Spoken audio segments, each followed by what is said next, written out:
ও জিবরাইল আমার বন্ধুকে বলে দাও ওই কবরে মুনকির নকির যাবে না।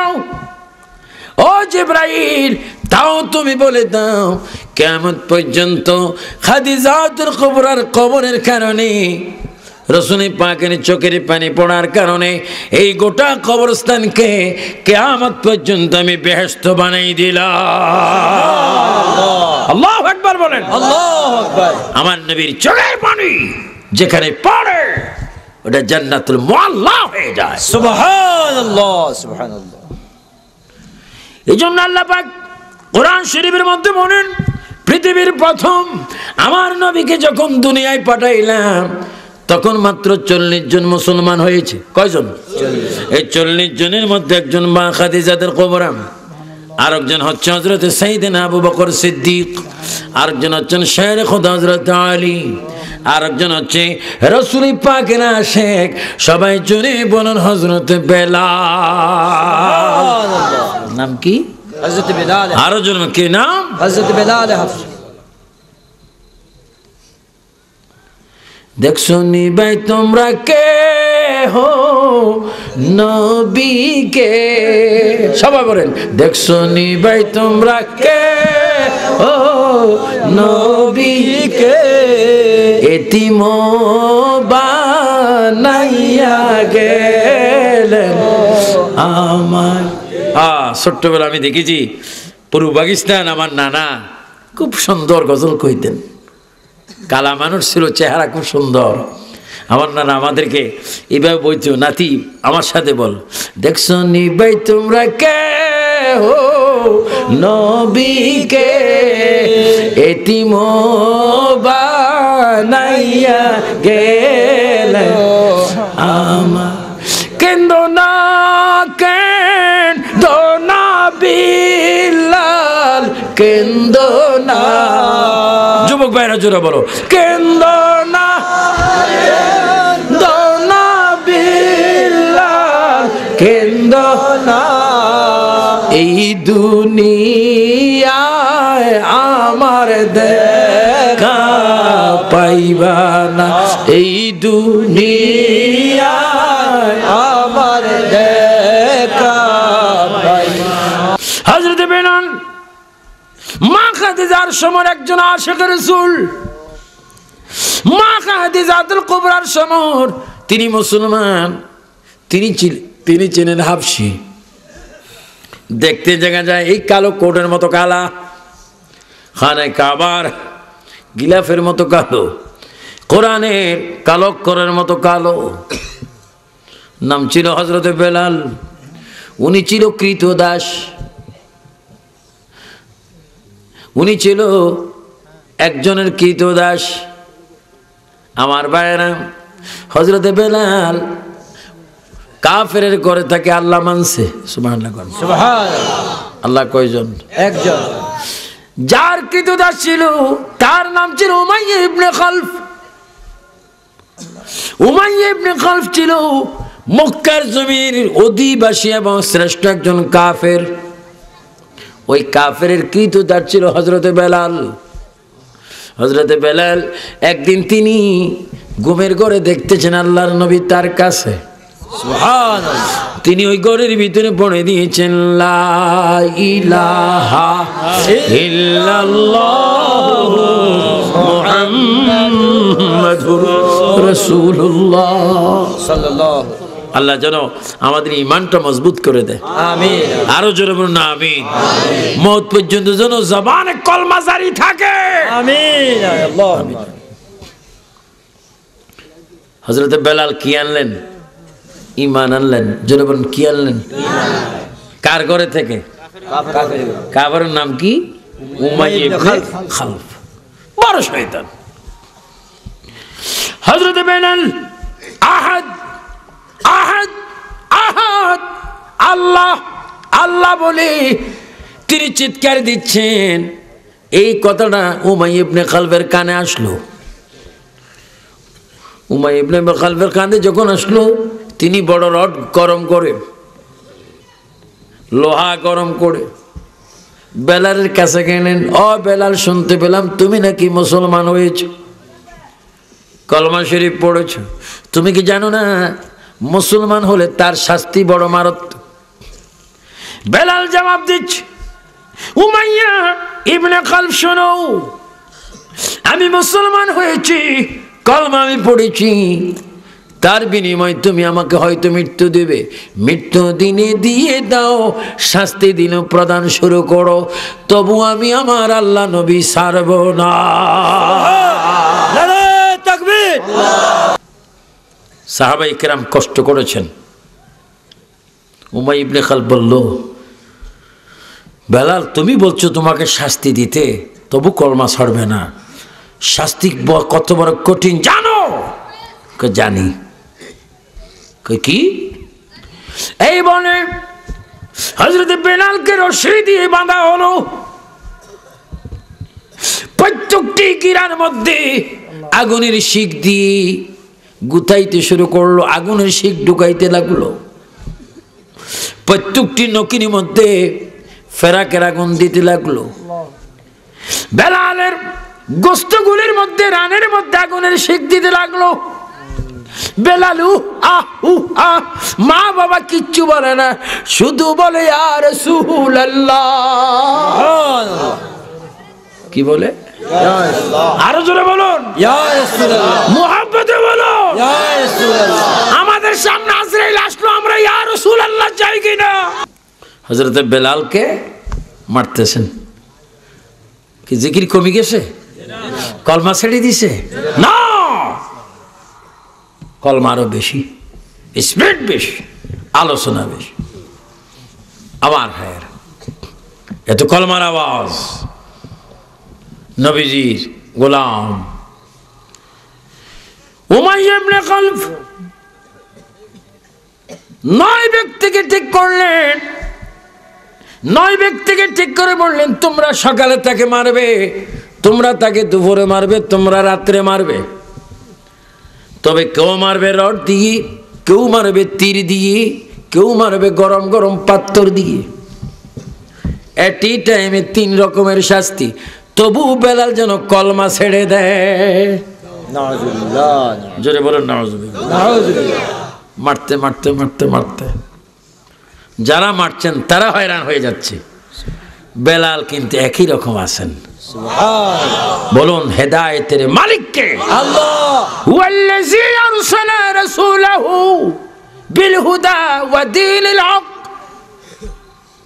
আমি প্রথমে আয়াত পড়েছি, আমার প্রিয় নবীকে আল্লাহ হেদায়েতের জন্য দ্বীন ইসলাম সহ তিনি পাঠাইলেন। দ্বীন ইসলাম গ্রহণ করলেন হযরত বেলাল। মারতেছে। উমাইয়া ইবনে খালফ রিপোর্ট নিলেন, কি অবস্থা? তারা রিপোর্ট দিচ্ছে উমাইয়া ইবনে খালফ মিনিটের পরে মিনিট, দিনের পর দিন, রাত্রির পর রাত যত চলে যাচ্ছে, আমরা দেখতে পাচ্ছি হযরত বেলালের ঈমান তত মজবুত হচ্ছে। আল্লাহু আকবার বলেন। আল্লাহু আকবার। ঈমান হেফাজতের মালিক কে? আল্লাহ। উমাইয়া ইবনে খালফ আবার এবার একটা আগুনের চাক নিয়ে হযরত বেলালের মুখের সামনে আসলেন।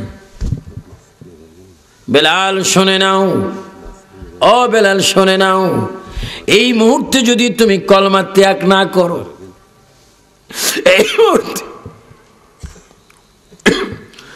মুহূর্তে যদি কলমা ত্যাগ না করো, আগুনের চাক তোমার মুখে দেওয়া হবে।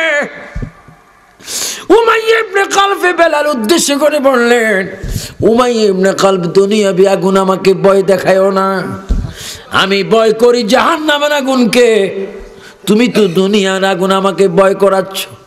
ও উমাইয়া ইবনে খালফ, এক টুকরা নয়, এই মুহূর্তে যদি দুনিয়ার আগুনের টুকরার ভিতরেও যদি আমাকে ঢুকায় দাও, তারপরও আমি বলবো আল্লাহ। ঈমান হেফাজতের মালিক কে? আল্লাহ। আল্লাহ। তারপরও জোর করে জিহ্বার মধ্যে লাগাই দিলেন, জিহ্বার ঠোস পড়ে গেল। এই ঠোসের ভিতরেও বলেন আল্লাহ এক। সুবহানাল্লাহ। আল্লাহ এক বলেন, আল্লাহ এক। এক। আমরা ছোটবেলায় কিতাবে পড়েছিলাম আল্লাহ এক হ্যাঁ পাক और बेअयूब है, उस जैसा और कोई नहीं, वो हमेशा है और हमेशा रहेगा। इन्नल्लाह अला कुल्लि शैइन कदीर, যিনি সর্বশক্তিমান তিনি আল্লাহ। তিনি কে? আল্লাহ। আর একটু জোরে বলেন তিনি কে? আল্লাহ। আমাদের কোফালের মালিক কে? আল্লাহ। আমরা বন্দা কার? আল্লাহ। জিকির করব কার? আল্লাহ। নবী মানবো কি মানবো না? মানবো। মিলাদুন নবী চাই কি চাই না? চাই। মাজার কবর জিয়ারত চাই কি না? চাই। উরুস মাহফিল চাই কি না? চাই। মাজার জিয়ারতের জন্য যাওয়া যাবে কি না? যাবে। আমার ভাইয়েরা, উমাইয়া ইবনে খালফ এবার কি করলেন? বুদ্ধি দিলেন বেলালকে আরো প্রচন্ড শাস্তি দিতে হবে, তারপরে বেলাল আল্লাহ ভুলে যাবে। একটা পাগলা ঘোড়া আনা হলো। পাগলা ঘোড়া কি ঘোড়া? পাগলা ঘোড়ার পেটের পায়ের সাথে রশি বেঁধে বেলালের গলায় একখানা রশি বাঁধা হলো। বেলালকে বাবুল কাটা দিয়ে মারা শুরু করলো। ঘোড়া দৌড়তে বেলালকে মাটির মধ্যে টানতে টানতে কিতাবে আসে বেলালের সান্নাগুলা দেখা যায়, চামড়াগুলা গোস্তগুলা লাল লাল গোস্তগুলা জোড়ে জোড়ে সান্নার উপর থেকে পড়ে যাচ্ছে। কাফেরি খ্রিস্টান ইহুদিরা মারির পর মারি দিচ্ছে। বেলাল কলমা শরীফ পড়তেছে, তারপরও কলমা ছাড়ে না। কাফেররা হয়রান হয়ে গেল, গোড়া হয়রান হয়ে গেল।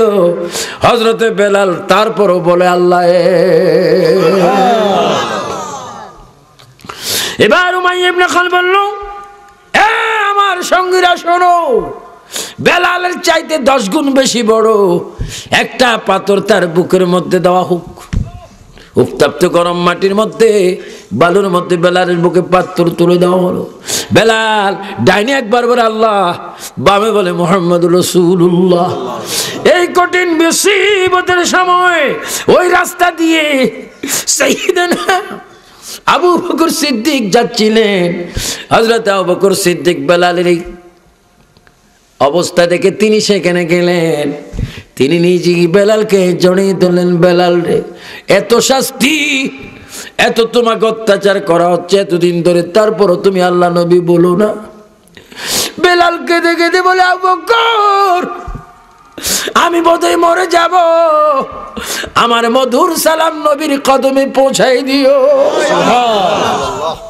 হযরত আবু বকর বলে বেলাল, তোমাকে আমি মরতে দিব না, যত টাকা লাগে তোমাকে আমি খরিদ করব। উমাইয়া ইবনে খালফে খবর দিলেন, ও উমাইয়া ইবনে খালফ, বেলালকে এত শাস্তি দিচ্ছে কেন?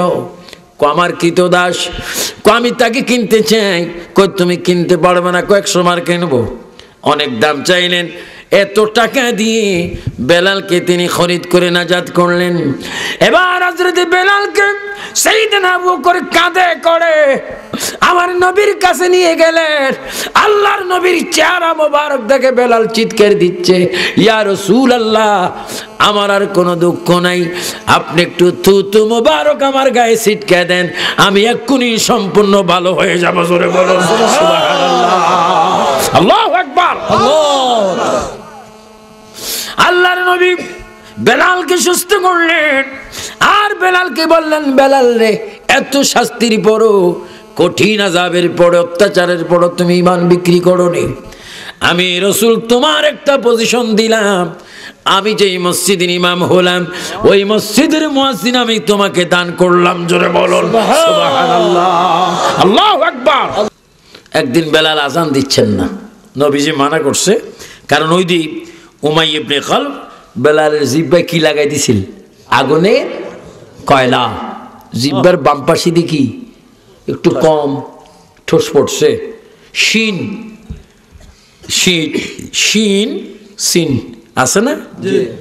আলিফ বা তা সা, জিম হা খা, দাল জাল র জ, তারপরে সিন শিন। তো তিনি সিন বলতে পারত, শিন বলতে পারত না, কারণ ওই জিহ্বা ছোট। তো তিনি আসাদু আন্না আজান দিতে পারতেন না, বল আসাদু আন্না। তো সমালোচনা হচ্ছে বেলাল আজান ভুল দেয়। আল্লাহর নবী ডাক দিলেন, বেলাল আজকে আজান দিও না, ফজর আজান থাক, অন্যজনে দিবে। বেলাল ঘরের ভিতরে কাঁদতেছে, আমি না জানি কি অপরাধ করছি, আজান দিতে না পারলো তো আমার আর বেঁচে থাকি লাভ কি। আজান দিলেন অন্য একজন সাহাবী, খুব সুন্দর কণ্ঠে, রাত যায় না, দিন আসে না। বলেন, রাত যায় না, দিন আসে না, চন্দ্র যায় না, সূর্য উঠে না, উঠে না, এইভাবে আস জাগার মধ্যে। জিবরাইল আমিন হাজির, ইয়া রাসূলুল্লাহ মসজিদ নববীতে আজান কেন হচ্ছে না? আমার নবী বলে, আজান তো হয়েছে। কই ইয়া রাসূলুল্লাহ, আজান যদি হয়ে যায় দিন কেন হয় না, রাত কেন যায় না? কথা তো তাই। হুজুর নিশ্চয়ই বেলাল আজান দেয় নেই। বেলাল যদি আজান দিত, সিদরাতুল মুনতাহার মধ্যে একটা রাত আছে, ফেরেশতাদের মতো রাতাম, সুবহুন কুদ্দুসুন বলে। আপনি দেখবেন ভোর যখন হয়ে যায় রাতাগুলা তখন বাগ দেয়, ঠিক কিনা? আরো জোরে বলেন, ঠিক কিনা? কেমনে বাগ দেয়? আমরা দেখ কুকুরুত কুক, আসলে কুকুরুত কুক কয় না, সুবহুন বলেন, সুবহুন কুদ্দুসুন ওয়া রাব্বুল মালাইকাতি ওয়ার রূহ। সুবহানাল্লাহ, আল্লাহু আকবার বলেন, আল্লাহু আকবার। হুজুর বেলালকে আজান দিতে বলেন। বেলাল যদি আজান না দেয়, রাত যাবে না, দিন আসবে না, চন্দ্র যাবে না, সূর্য আসবে না। সবাই আল্লাহর কাছে দাবি জানিয়েছে, বেলালের আজান যতক্ষণ হবে না রাত থেকে যাবে, দিন আসবে না। ইয়া রাসূলুল্লাহ, আপনার বেলালকে বলেন সুন্দর করে একটু আজান দিতে। ও বেলাল, তোমার জন্য দিন পাগল, তোমার জন্য রাত পাগল, সকাল পাগল, চন্দ্র সূর্য পাগল। বেলালের কারণ কি? আমি নিজেই চিনাম মদিনার নবীর পাগল। আমিন বলো না, আমিন। আমিন। হযরতুল বিলালের তো দাম আমার নবীর আশিক হওয়ার কারণে, মিলাদুন নবীর পাগল হওয়ার কারণে বেলালের এত মর্যাদা হলো। মক্কা বিজয়ের পরে আল্লাহর নবী বেলালকে বলে, বেলাল তুমি একটু আজান দাও। জোরে বলুন, কি দাও? আজান দাও। আরো জোরে বলুন, আমাদের দেশে আজান আছে কিনা? আছে। শুধু আজান আছে না, আজান আগে দুরূদ শরীফ আছে। দুরূদ শরীফ আছে। জোরে বলুন, দুরূদ শরীফ আছে। আছে। দুরূদ শরীফ পড়বেন। আমার ব্যয় বাঙি দিয়েছেন, হ্যাঁ তারা যদি না পড়ে কিছু আসে যায় না। নবী আমাদের পড়বো আমরা, আর এরা নবীর শত্রু, এদের দুরূদ শরীফ পড়ার কোনো ক্ষমতা নাই। এই যে না বোথাও বইতে আল্লাহ বলে রাখছে দেখো। এগুলা নিয়ে আর বস মোনাজারার প্রয়োজন নেই, বেহুদা। এগুলো নসিব কি? খারাপ, মন্দ। বদনসিব। আমার নবী বলে, বেলাল আজান দাও রে, বেলাল আজান দাও। আমার মায়ের দেশ মক্কা আসলাম, আমার বাবার দেশ মক্কা আসলাম, আমার দাদা খাজা আব্দুল মুত্তালিবের দেশে মক্কা আসলাম বহুদিন পরে। মক্কা বিজয় হলো, বেলাল তুমি একটু তোমার কণ্ঠে আজান দাও, আমি রাসূল একটু তোমার মুখে আল্লাহর নাম শুনতে চাই। তবে বেলাল আজানটা হতে হবে একটু উঁচা জায়গায়, মিনারা। হযরত বেলাল সাফা মারওয়া পারে গেলেন, আল্লাহু আকবার। নবী বলেন না, মারওয়া গেলেন, নবী বলেন না, জবল আবু কুবাইসে গেলেন, নবী বলে না, ও বেলাল আর একটু উঁচু জায়গা হতে হবে। হযরত বেলাল বলে, হুজুর ইয়া রাসূলুল্লাহ, বুঝি উঁচু জায়গায় আজান দিতে হয়, কাবার ছাদে আমাকে উঠতে হবে, খানে কাবার ছাদে উঠে আমাকে আজান দিতে হবে। কিন্তু কাবা তো এমন একটা কাবা, মক্কায় থেকে আজান দিলে কাবা সামনে থাকে, মদিনা থেকে আজান দিলে কাবা শরীফ সামনে থাকে। হুজুর এখন যদি কাবাকে যদি পায়ের নিচে দিই, কাবা যদি আজান দিতে গিয়ে আমার পায়ের নিচে পড়ে যায়, আমি কোন দিকে ফিরে আজান দেব? আমার নবী বলে, বেলাল বেলাল মানুষের কাবা, খানে কাবা, হাজিদের কাবা, খানে কাবাকে তোমার দুই পায়ের নিচে রাখো, আমি নবীকে কাবা বানাইয়া তুমি আজান দাও, জোরে বলুন আল্লাহু আকবার। আমার নবী হচ্ছে কাবার কাবা। তোরে বোঝা গেল এমন নবীর মিলাদুন নবীতে হাটপুকুরিয়া জামে মসজিদ মাঠে, আমরা জামে মসজিদ সংলগ্ন মাঠে আমরা এখানে আসলাম মিলাদুন নবীর মাহফিলে। তাহলে বোঝা গেল আমরা যারা নবীর পাগল হয়ে যাব, আমার নবীও কোনোদিন আমাদেরকে ভুলবে না। সুবহানাল্লাহ বলেন, সুবহানাল্লাহ।